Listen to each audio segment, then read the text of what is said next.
In today's video, we're going to be looking at one of the most pivotal moments in modern history, World War II. More than just a global military conflict, Americans saw World War II as a fight for democracy, a struggle for freedom and justice against the oppressive ideologies of fascism and militarism. As the war unfolded, the true horrors of Nazi concentration camps, the Holocaust, and Japanese wartime atrocities would confirm for many that this was indeed a battle for civilization itself.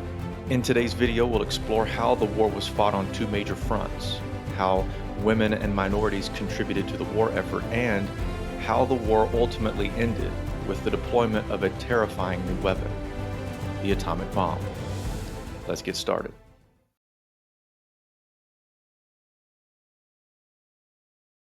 World War II pitted the Axis powers, Germany, Italy, and Japan, against the Allies, which included the United States, Great Britain, and the Soviet Union.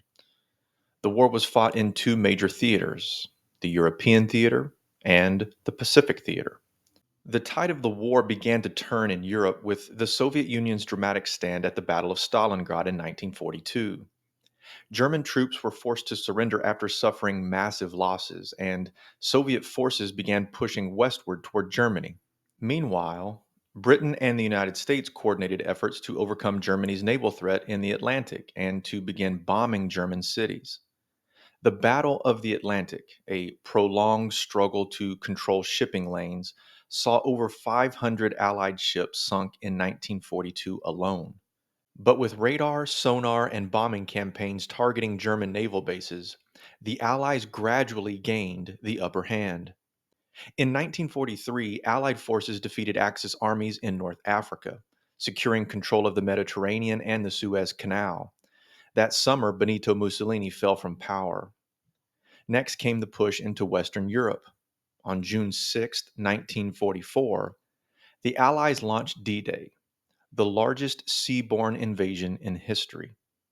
American, British, and Canadian troops stormed the beaches of Normandy under General Dwight D. Eisenhower. Soldiers, sailors, and airmen of the Allied Expeditionary Force, you are about to embark upon the great crusade toward which we have striven these many months. The eyes of the world are upon you. The hopes and prayers of liberty-loving people everywhere march with you. In company with our brave allies and brothers in arms on other fronts, you will bring about the destruction of the German war machine, the elimination of Nazi tyranny over the oppressed peoples of Europe, and security for ourselves in a free world. Your task will not be an easy one. Your enemy is well-trained, well-equipped, and battle-hardened. He will fight savagely. But this is the year 1944. Much has happened since the Nazi triumphs of 1940-41. The United Nations have inflicted upon the Germans great defeats in open battle, man to man. Our air offensive has seriously reduced their strength in the air and their capacity to wage war on the ground. Our home fronts have given us an overwhelming superiority in weapons and munitions of war, and placed at our disposal great reserves of trained fighting men. The tide has turned. The free men of the world are marching together to victory. I have full confidence in your courage, devotion to duty, and skill in battle. We will accept nothing less than full victory. Good luck, and let us all beseech the blessing of Almighty God upon this great and noble undertaking. Despite heavy casualties, they established a foothold in France, and by late August, Paris was liberated. By this point, Allied bombing raids had severely reduced Germany's industrial capacity. With Soviet troops closing in from the east, Adolf Hitler committed suicide on April 30th, 1945. Just 1 week later, Germany surrendered unconditionally on May 7th, 1945. While the European campaign was a joint Allied effort, the Pacific Theater was largely an American fight against the Japanese Empire. After the attack on Pearl Harbor, Japan rapidly took control of much of East and Southeast Asia. The turning point came at the Battle of Midway from June 4th through the 7th in 1942. Using intercepted communications, United States forces sank 4 Japanese aircraft carriers and destroyed 300 planes. This victory ended Japanese expansion in the Pacific. From there, the United States began an island hopping campaign, strategically bypassing fortified Japanese positions and capturing key islands. One of the bloodiest battles was Okinawa in the spring of 1945, which cost 50,000 American lives. By mid 1945, the United States was preparing for a possible invasion of Japan's home islands, an operation expected to result in hundreds of thousands of Allied casualties. But another option was emerging.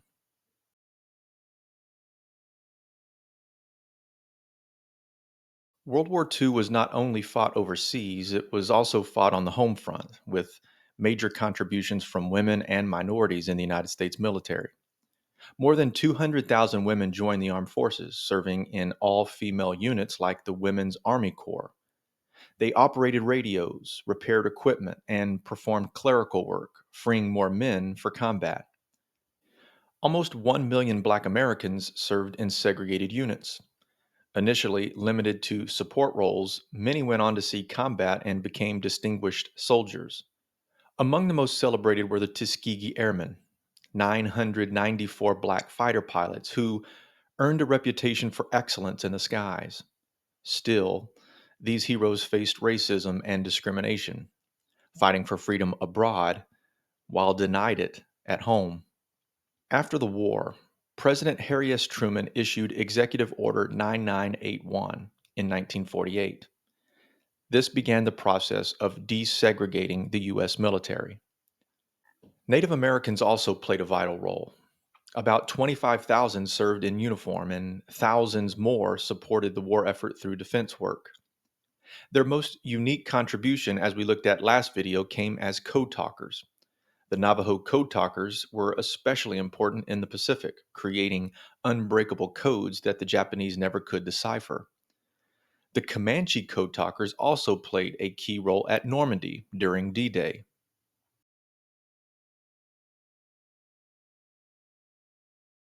Beginning in 1942, the United States launched the Manhattan Project, a top-secret effort to build an atomic bomb. Led by physicist J. Robert Oppenheimer, the project cost $2 billion and harnessed the destructive power of splitting the atom. After a successful test in July of 1945, President Truman issued a final warning to Japan.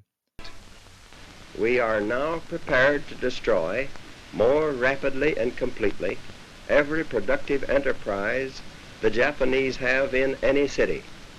We shall destroy their docks, their factories, and their communications. Let there be no mistake. We shall completely destroy Japan's power to make war. It was to spare the Japanese people from utter destruction that the ultimatum of July the 26th was issued at Potsdam. Their leaders promptly rejected that ultimatum. If they do not now accept our terms, they may expect a rain of ruin from the air, the like of which has never been seen on this earth. Behind this air attack will follow sea and land forces in such numbers and power as they have not yet seen, and with the fighting skill of which they are already well aware. Surrender or face utter destruction. Japan refused. Faced with the possibility of up to 500,000 American casualties in a land invasion, Truman made the controversial decision to use the bomb. On August 6th, an atomic bomb was dropped on Hiroshima. 3 days later, a second bomb fell on Nagasaki. An estimated 250,000 people died, either immediately or over time from radiation-related effects. Within a week, Japan offered to surrender on the condition that their emperor could remain as a symbolic figurehead. The Allies accepted. I deem this reply a full acceptance of the Potsdam Declaration, which specifies the unconditional surrender of Japan.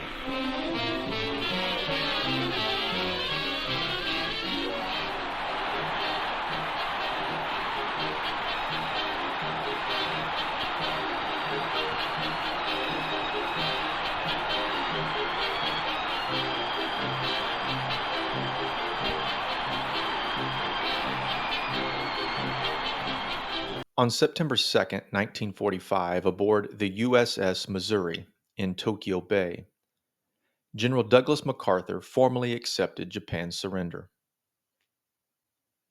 World War II was a defining moment for the United States and for the global order.